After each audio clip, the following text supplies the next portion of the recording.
নমস্কার বন্ধুরা, রিম্পির kitchen with village ফুডে তোমাদের সবাইকে স্বাগত। আজকে আমি মটনের একটি রেসিপি করব তোমাদের সামনে। তো আমি নিয়েছি এখানে 400 গ্রামের মতো মটন, আর তার সঙ্গে আমি নিয়েছি এখানে আলু, ছোট বড় আলু মিশিয়ে নিয়েছি।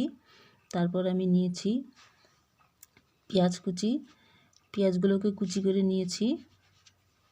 তারপর আমি এখানে মশলা নিয়েছি, জিরে আর গোলমরিচ পেস্ট, ধনে গুঁড়ো আর দু ধরনের লঙ্কার গুঁড়ো আছে, একটা কাশ্মীরি লঙ্কা আর একটা ঝাল লঙ্কা। আর তারপর আমি নিয়েছি আদা আর রসুনের পেস্ট। তারপর এখানে আমি ফোড়নের জন্য নিয়েছি কিছু গোটা গরম মশলা। তো এই রেসিপিটা তোমরা পুরোটা দেখবে, তারপর আমাকে লাইক ও কমেন্ট করে জানাবে কেমন লাগলো রেসিপিটা। তো বন্ধুরা, আজকের আমার এই রেসিপিটা যদি তোমাদের ভালো লেগে থাকে তো কড়াই গরম হয়ে গেছে, প্রথমে আমি তেল দিয়ে দিচ্ছি। তো প্লিজ আমার চ্যানেলটিকে অবশ্যই সাবস্ক্রাইব। তেলটা গরম হয়ে গেলেই আমি প্রথমে আলুগুলোকে একটু লাল লাল করে ভেজে নিব।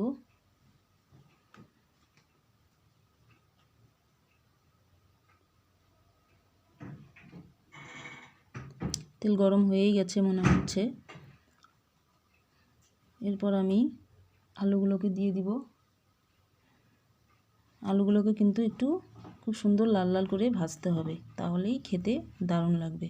আলুগুলোকে আমি নুন আর হলুদ দিয়ে ভেজে নিব।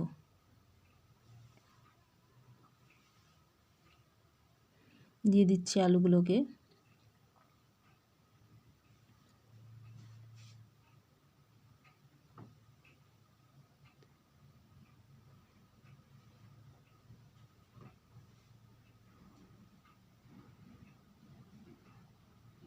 দিয়ে দিলাম নুন, আর তারপর একটু দিয়ে দিব হলুদ গুঁড়ো।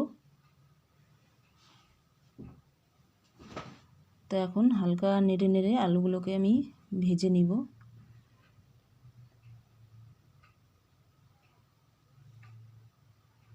হালকা আঁচেই ভাজতে হবে আলুগুলোকে, তাহলে আলুগুলো ভেতর থেকেও সেদ্ধ হবে। প্রথমে আঁচটা বাড়িয়ে নিয়ে তারপরে আঁচটা কমিয়ে দিতে হবে, তাহলে আলুগুলো ভাজাও হবে আর ভেতর থেকে সেদ্ধ হবে।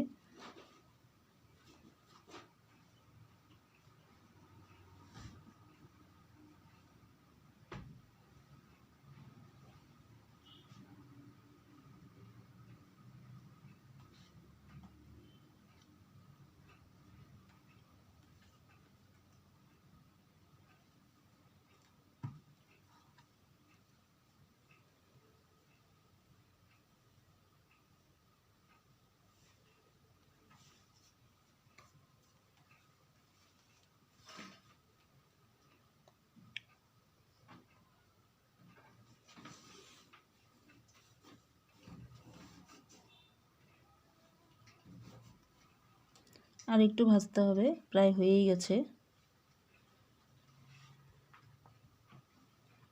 এরপর আমি আলুগুলোকে তুলে নেব। দেখো হয়েই গেছে প্রায়।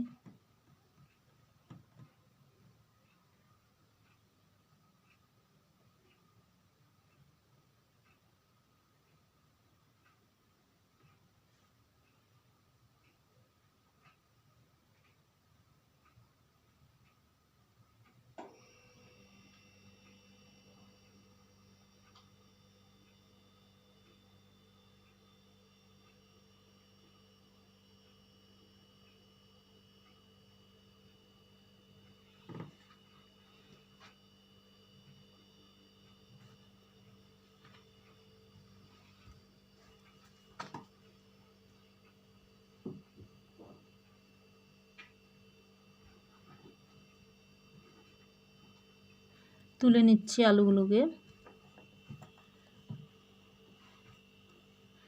একটা একটা করে তুলে নিচ্ছি।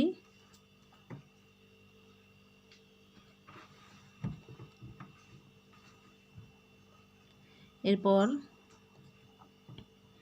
ওই তেলে আমি কিছু ফোড়ন দিয়ে দিচ্ছি, গোটা গরম মশলা।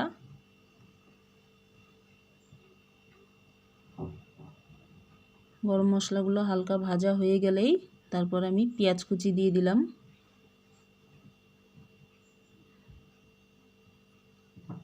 পেঁয়াজগুলোকে হালকা লাল লাল করে ভেজে নিতে হবে।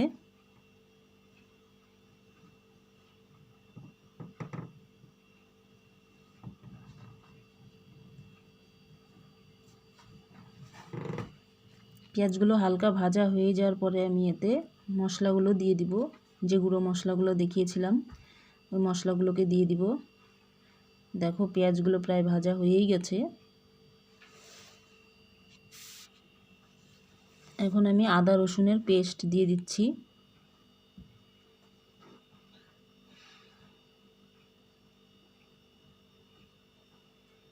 একটু ভালো করে নাড়াচাড়া করে নিয়ে তারপর আমি অন্যান্য মশলাগুলোকে দিয়ে দিব।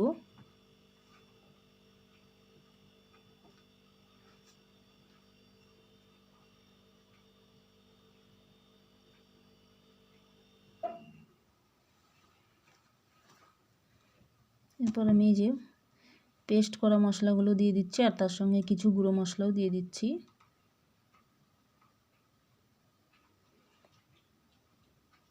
তো এখন এই মশলাগুলোকে ভালো করে নাড়াচাড়া করে কষাতে হবে।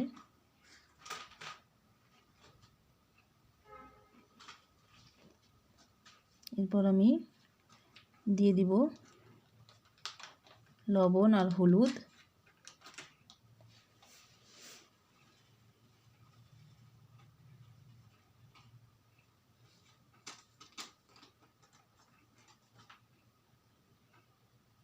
লবণ দিয়ে দিচ্ছি 1 চামচের মতো।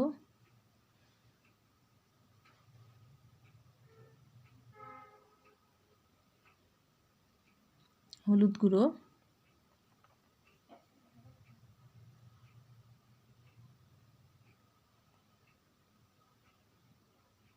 হালকা আছে মশলাটাকে খুব ভালো করে কষাতে হবে।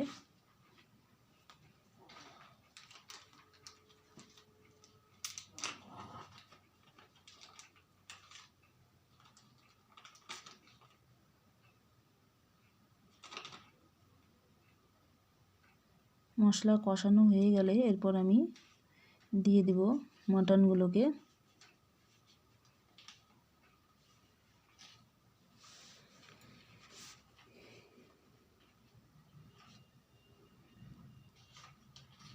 মাটন দিয়ে দিচ্ছি।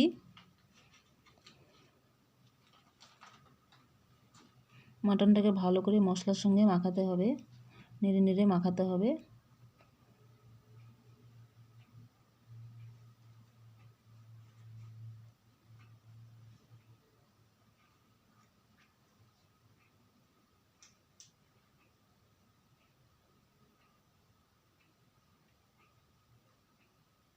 ঢাকা দিয়ে দিচ্ছি।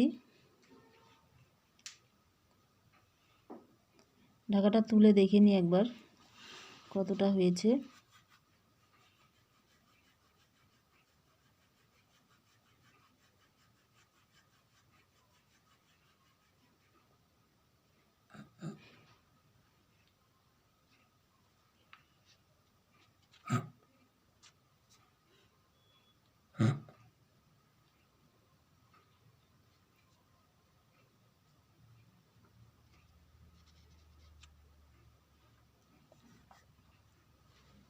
নাড়াচাড়া হয়ে গেছে, এখন আমি আবার একটু ঢাকা দিয়ে দিব,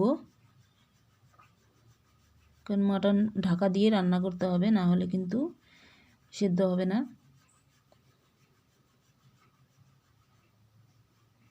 আবার হালকা নাড়া নেড়ে দেখে নিচ্ছি, না হলে নিচে থেকে লেগে ধরবে।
মশলা থেকে দেখো তেল ছেড়ে দিয়েছে।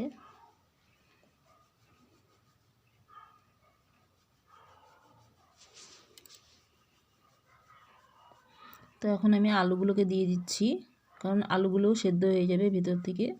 মাটন আর আলু একসঙ্গেই সেদ্ধ হবে। মাটন তো একটু সেদ্ধ হতে টাইম লাগে, তাই ঢাকা দিয়ে দিয়ে অনেকক্ষণ ধরে কষাতে হবে।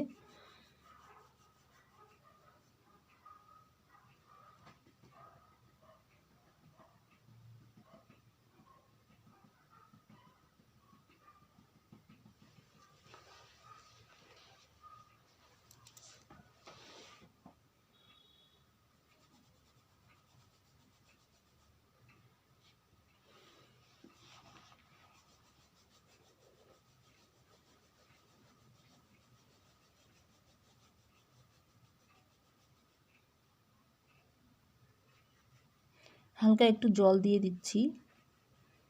হালকা জল দিয়ে আমি এখন একটু ঢাকা দিয়ে দেব নাড়াচাড়া করে।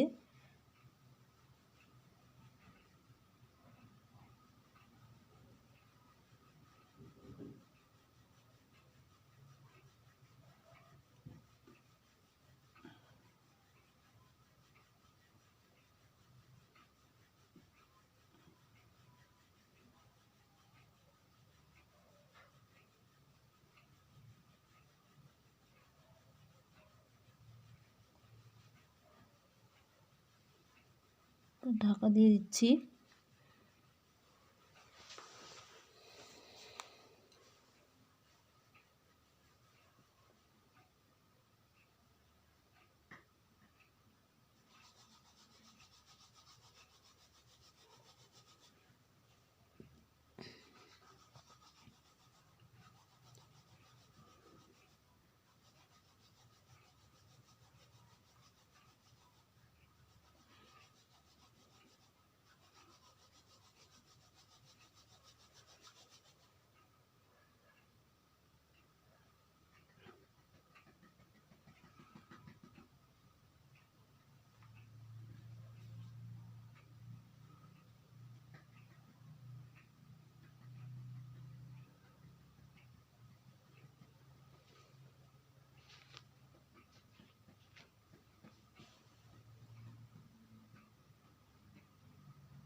কষানো প্রায় শেষের দিকেই, তাই আমি আবার দেখে নিচ্ছি। যেহেতু আমি কড়াইতে রান্না করছি মাটনটা, সেজন্য কিন্তু একটু টাইমটা বেশি লাগবে। তোমরা চাইলে প্রেসার কুকারেও দিতে পারো, তাহলে সময়টা কম লাগবে।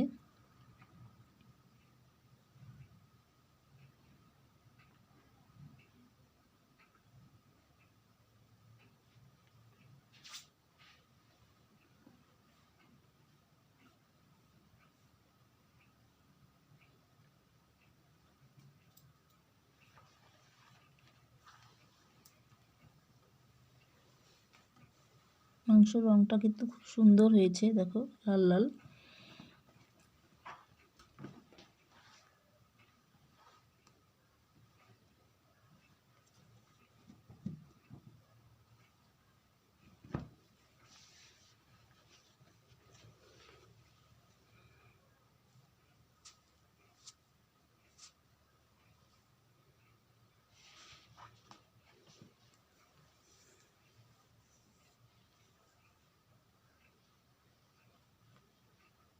তো পুরো কষানো হয়ে গেছে, এখন আমি দিয়ে দিচ্ছি জল।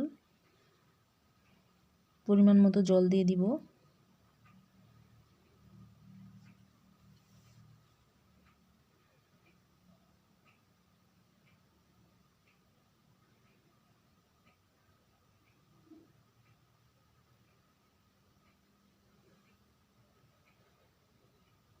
জলটা আমি একটু বেশিই দিলাম, কারণ জলটা শুকিয়ে তারপরে কিন্তু মাটন কারি হবে, তাহলে খেতেও ভালো লাগবে আর মাংসটা পুরোপুরি সেদ্ধ হয়ে যাবে।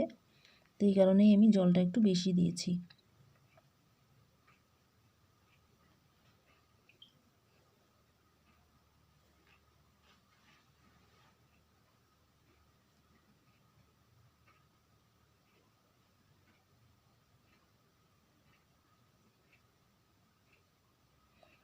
এরপর আমি ঢাকা দিয়ে দিব। ঢাকা দিয়ে 20-25 মিনিট সেদ্ধ হবে।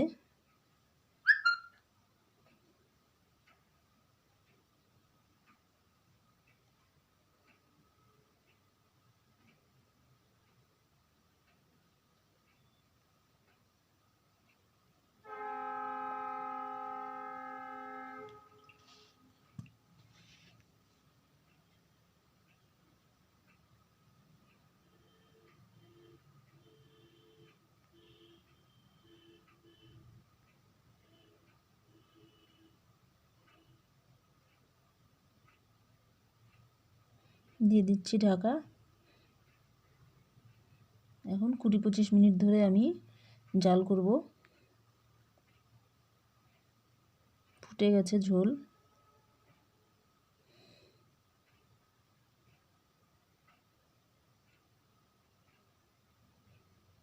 হালকা নাড়াচাড়া করে আমি এরপরে আবারও ঢেকে দিব।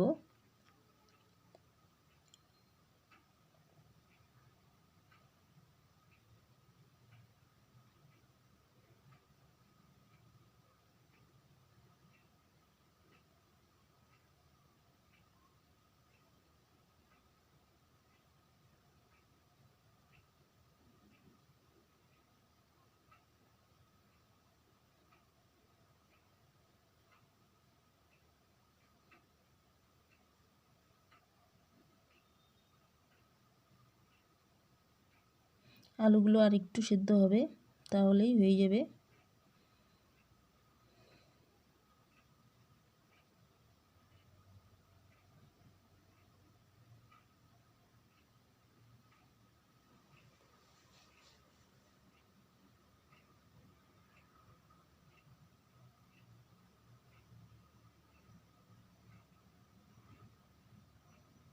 দেখো এখন সেদ্ধ হয়ে গেছে আলুগুলো।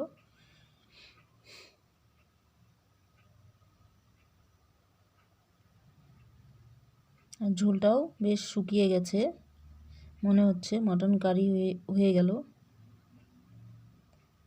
এই যে দেখো পুরোপুরি হয়ে গেছে। এরপর আমি দিয়ে দিব সানরাইজের শাহি গরম মশলা।